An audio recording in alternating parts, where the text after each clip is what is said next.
समुद्रस्य हिमाद्रश्चैव दक्षिणं वर्षं तद्भारतं नाम भारतीयत्र संतति।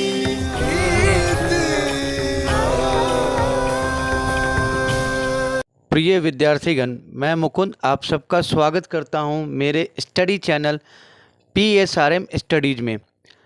आज के वीडियो में हम लोग जानकारी प्राप्त करने वाले हैं हड़प्पा सभ्यता की नगर योजना के बारे में।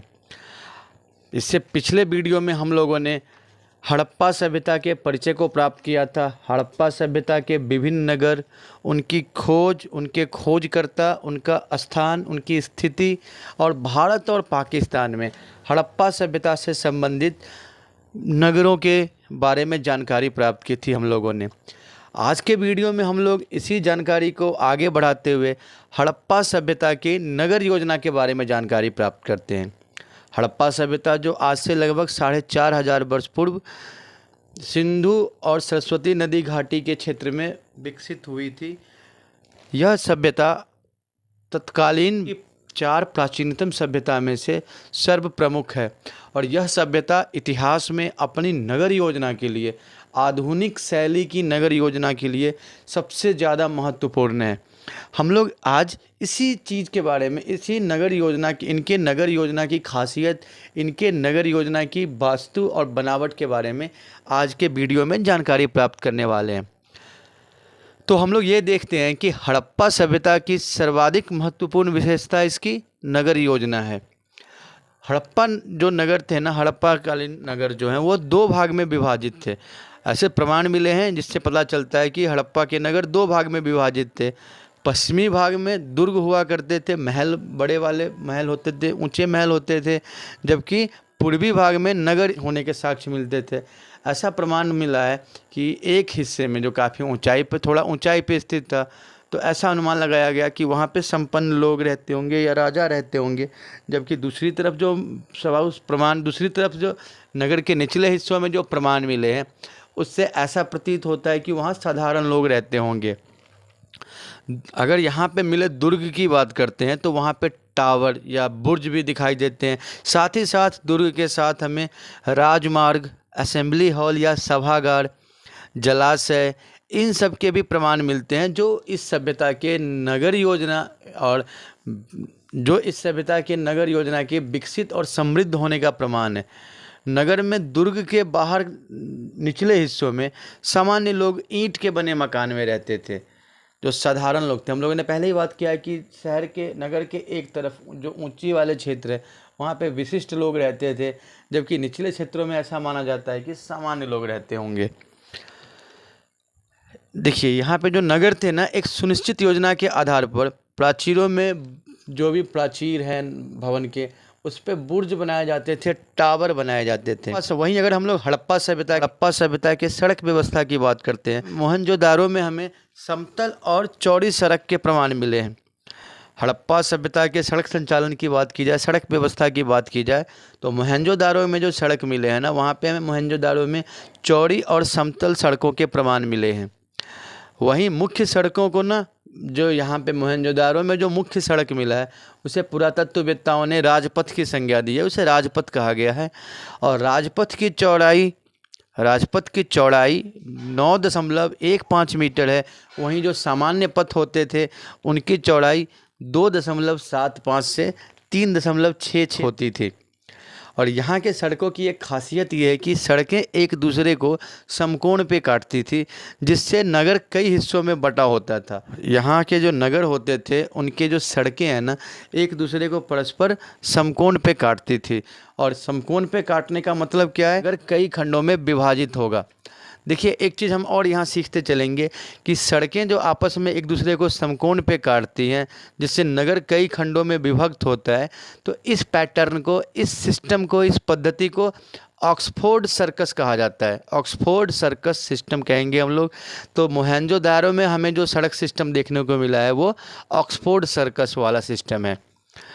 ठीक है। साथ ही साथ सड़क के ना दोनों तरफ चबूतरे भी मिले हैं, चबूतरों के भी प्रमाण मिले हैं।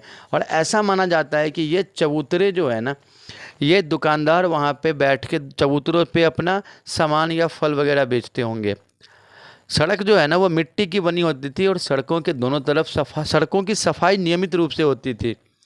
नियमित दूरी पर ना सड़कों के किनारे गड्ढे खोदे जाते थे, जो शायद हम लोग ये समझ सकते हैं कि सड़कों की सफाई के बाद जो कूड़ा निस्तारण होगा उसके लिए गड्ढे खोदे जाते होंगे। सड़कों के दोनों ओर चबूतरे मिले हैं जिस पे शायद व्यापारी अपना सामान बेचते होंगे या व्यापार करते होंगे चबूतरों पे बैठ के। तो ये हम लोग देख रहे हैं हड़प्पा सभ्यता की सड़क व्यवस्था को। वहीं अगर हम लोग ना हड़प्पा सभ्यता की जल निकासी की व्यवस्था या जल निकास प्रणाली की बात करते हैं, जल निकासी व्यवस्था हड़प्पा सभ्यता की सबसे विकसित थी, उस समय की सबसे विकसित जल निकासी व्यवस्था थी और ये व्यवस्था आज भी उतना ही महत्वपूर्ण है, आज भी उतना ही प्रासंगिक है। मोहनजोदारो के नगर नियोजन की एक और ख़ास विशेषता हम लोग उसकी जल निकासी की व्यवस्था में देखते हैं। मोहनजोदारो के अधिकतर घरों में ना निजी कुएं और स्नानागार होते थे, स्नान करने की जगह होती थी या बाथरूम होते थे। साथ ही साथ भवन में ना और भी कमरे होते थे, रसोई घर हो गया, शौचालय हो गया, तो यहाँ सब भी पानी का प्रयोग होता था।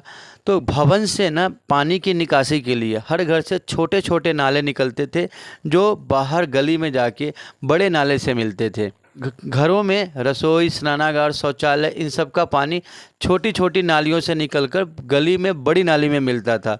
और ये जो गली की जो नाली थी ना वो सड़क के दोनों किनारे बनी होती थी, दोनों किनारे पक्की नालियों से जुड़े होते थे। मुख्य सड़क के ना दोनों ओर नालियों को पत्थर से ढका जाता था, ठीक है। साथ ही साथ हम ये देखते हैं कि यहाँ के जो नाली है ना उनमें कुछ अंतराल पे, एक नियमित अंतराल पे मेन होल डाले जाते थे ताकि नालों की नियमित सफाई की जा सके। तो मोहनजोदारो की जल निकासी व्यवस्था हड़प्पा सभ्यता के आधुनिक नगरीय जीवन का एक उल्लेखनीय प्रमाण है। हम ये देख रहे हैं कि अधिकतर घरों में यहाँ पे कुएं और स्नानागार होते थे। घर में रसोई, स्नानागार से पानी छोटी छोटी नालियों से निकल के बड़ी नालियों में जाती है। और ये जो बड़ी नालियाँ हैं, ये गली की नाली ये मुख्य सड़क के दोनों ओर बनी होती थी। नालियों की सफाई के लिए, नालियों की नियमित सफाई के लिए उचित अंतराल पे मेन होल बनाए जाते थे। जल निकासी की ना इतनी विकसित व्यवस्था, इतनी कुशल व्यवस्था जो समकालीन सभ्यता है उनमें से किसी भी समकालीन सभ्यता में जल निकासी की ऐसी व्यवस्था देखने को नहीं मिलती है। फिर जल निकासी के बाद ना हम लोग बात करते हैं हड़प्पा सभ्यता के विशाल स्नानागार की। स्नानागार में नहाने की जगह, स्नान करने की जगह। मोहनजोदारो में प्रमुख रूप से ना सार्वजनिक स्थल में एक विशाल दुर्ग मिला है और इस दुर्ग का आकार 52.86 लंबा और 33 मीटर चौड़ा है। और ये जो विशाल दुर्ग मिला है ना, इस विशाल दुर्ग में एक स्नानागार मिला है। यह जो स्नानागार है ये अगर हम लोग फुट के हिसाब से देखते हैं तो 39 फुट लंबा, 23 फुट चौड़ा और 8 फुट गहरा है। जबकि अगर हम लोग इसी स्नानागार के मीटर के हिसाब से देखते हैं तो इस स्नानागार की लंबाई 11.88 मीटर, चौड़ाई 7.01 मीटर और ऊंचाई या गहराई 2.44 मीटर है। यह स्नानागार में ना, इस स्नानागार में उतरने के लिए दक्षिण और उत्तर से सीढ़ियां बनी होती थी। मार्शल महोदय ने इस स्नानागार को तत्कालीन विश्व का आश्चर्यजनक निर्माण कहा है। ऐसा माना जाता है ना कि ये जो स्नानागार होते थे ये अनुष्ठान आदि के कार्यों में यूज किए जाते थे। हम लोग आज भी देखते हैं ना कि हमारे जो धार्मिक स्थल होते हैं वहाँ पे नहाने के लिए पोखर या तालाब की व्यवस्था की जाती है। तो ऐसा माना जाता है कि ये हड़प्पा के जो लोग थे ये धार्मिक अनुष्ठान करने के बाद इस स्नानागार में स्नान करते होंगे। स्नानागार के चारों ओर कमरे और बरामदे होते थे। और साथ ही साथ एक और चीज़ जो उल्लेखनीय है वो ये है कि स्नानागार से ना जल निकासी की व्यवस्था थी और साथ ही साथ एक कुएं से स्नानागार में पानी की आपूर्ति की भी व्यवस्था थी। तो हम लोग ना मोहनजोदारो के स्नानागार को देख रहे हैं और उसके बाद हम लोग हड़प्पा के नगरीय सभ्यता का एक और सजीव प्रमाण, एक और महत्वपूर्ण प्रमाण मोहनजोदारो में मिले अनाज के भंडार को देखते हैं। मोहनजोदारो में मिले अनाज के भंडार के रूप में देखते हैं। मोहनजोदारो में अनाज भंडारण के लिए एक 45.72 मीटर लंबा और 22.86 मीटर चौड़ा एक विशाल अन्नागार मिला है। अन्नागार कहने का मतलब अनाज के भंडार वाली जगह। तो मोहनजोदारो में जो अनाज के भंडार के लिए जगह मिला है, एक अन्नगार मिला है। अन्नगार की लंबाई 45.72 मीटर और चौड़ाई 22.86 मीटर है। साथ ही साथ हड़प्पा के भी एक दुर्ग में ना 12 धान की कोठरी मिली है। हड़प्पा में भी एक महल में, एक दुर्ग में, एक विशाल भवन में 12 धान की कोठरी मिली है। और ये जो कोठरी है ना, ये 6-6 की संख्या में 2 कतार में बनी हुई है। और ये इन कोठरियों की अगर हम बात करते हैं तो ये कोठरियाँ ना ईंट के चबूतरे पे बने हैं और प्रत्येक ईंट का आकार, हम ये देख रहे हैं ना कि यहाँ पे जो धान की कोठरी के चबूतरे मिले हैं, ये धान की कोठरी ईंट के चबूतरे पे होते थे। और इन चबूतरों का आकार अगर हम देखते हैं तो ये चबूतरों का आकार ना 15.23 मीटर लंबा और 6.09 मीटर चौड़ा होता था। यानी इन चबूतरों की लंबाई और चौड़ाई की बात करते हैं तो 15.23 मीटर लंबा और 6.09 मीटर चौड़ा होता था। साथ ही साथ अन्नागार में ना हवा के आने जाने की समुचित व्यवस्था थी। तो ये दिखाता है कि इस टाइम पे अनाज के भंडारण की व्यवस्था भी तत्कालीन सभ्यता के अनुसार उच्च कोटि की मानी जाती है। उस समय के हिसाब से देखें तो ये अनाज भंडारण की व्यवस्था बेहद ही विकसित व्यवस्था मानी जाएगी। हड़प्पा सभ्यता में ना ईंटों का प्रयोग भी बहुतायत हुआ है, बहुत ज़्यादा ईंटों का प्रयोग हुआ है। और यहाँ के ईंट की खासियत ये है कि यहाँ पे पकी हुई ईंटों का इस्तेमाल ज़्यादा हुआ है, भट्ठी में पकाई गई ईंटों का इस्तेमाल ज़्यादा हुआ है। इस समय की तत्कालीन सभ्यताओं की बात करते हैं तो मिस्र में ना ईंट का प्रयोग का प्रमाण मिला है। लेकिन मिस्र की सभ्यता में जो ईंट मिले हैं ना, वो पकी धूप में सुखाई जाती थी, वो भट्टी में नहीं पकी होती थी। जबकि अगर हम मेसोपोटामिया में बात करते हैं ईंट के मिलने की, तो मेसोपोटामिया में ईंट के मिलने के प्रमाण तो बेशक हैं, बहुत ही सीमित रूप में है। हड़प्पा के नगरों में जो ईंट मिले हैं वो बहुत ज़्यादा संख्या में है। तो यह प्रमाण है कि ये मेसोपोटामिया या मिस्र की तुलना में हड़प्पा सभ्यता के नगर बेहद ही आधुनिक, बहुत ही समृद्ध और विकसित थे। इनकी वास्तुशैली अन्य सभी समकालीन सभ्यताओं से कहीं श्रेष्ठ थी। हम लोग यहाँ पे बात कर रहे हैं हड़प्पा सभ्यता के नगर शैली में। हम लोगों ने देख रहे हैं हड़प्पा सभ्यता की नगर परियोजना, सड़क व्यवस्था, वहाँ की जल निकासी की प्रणाली, वहाँ के स्नानागार और साथ ही साथ वहाँ पे जो अनाज के भंडार मिले हैं, अन्नगार और ईंट।